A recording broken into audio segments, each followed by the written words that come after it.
বিসমিল্লাহ মানে রাহিম। প্রিয় এলাকাবাসী ও প্রিয় দেশবাসী এবং বিদেশে অবস্থানরত প্রিয় ভাই বোনেরা, আসসালামু আলাইকুম। সম্মানিত সুধীয় প্রিয় দেশবাসী, আপনারা দেখতে পাচ্ছেন যে আমি এখন রয়েছি পাবনা জেলার ঐতিহ্যবাহী সাথিয়া করমজা পেঁয়াজ এবং রসুন হাটে। আপনারা জানেন যে এই করমজার আশেপাশের মানুষের আয়ের প্রধান হচ্ছিল কৃষি, অর্থাৎ কৃষি স্বনির্ভরশীল এই এলাকাটিতে কৃষকেরা মাঠে বিভিন্ন ধরনের ফসল ফলিয়ে সেই সকল অর্থকারী ফসলগুলো হাটে নিয়ে এসে বিক্রি করেন এবং তাদের জীবন জীবিকা নির্বাহ করেন। শুধু তাই নয়, এই হাট থেকে পরিবহন খাতে পেঁয়াজ এবং রসুন বাংলাদেশের বিভিন্ন প্রান্তে গিয়ে ভোক্তাদের চাহিদা সম্পন্ন করছে। আপনারা আরও জানেন যে এই করমজা হাটটি উত্তরবঙ্গের কয়েকটি প্রসিদ্ধ হাটের মধ্যে অন্যতম। যাকে এ পর্যায়ে আমরা সরাসরি জানবো যে আজকে যে পেঁয়াজের সর্বোচ্চ পাইকারি বাজার কত যাচ্ছে। আসসালামু আলাইকুম ভাইজান, আজকে কত করে যাচ্ছে পেঁয়াজ?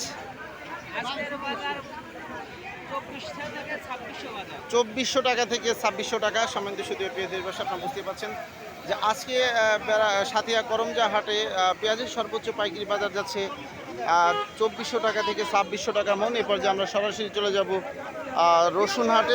রসুনের সর্বোচ্চ পাইকারি বাজার কত যাচ্ছে?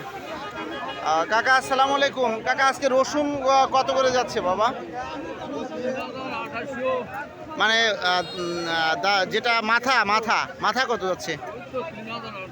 2800 টাকা থেকে 3000 টাকা মন। হ্যাঁ কাকা, আচ্ছা, তাহলে 2800 টাকা থেকে 3200 টাকা মন, তাই তো কাকা?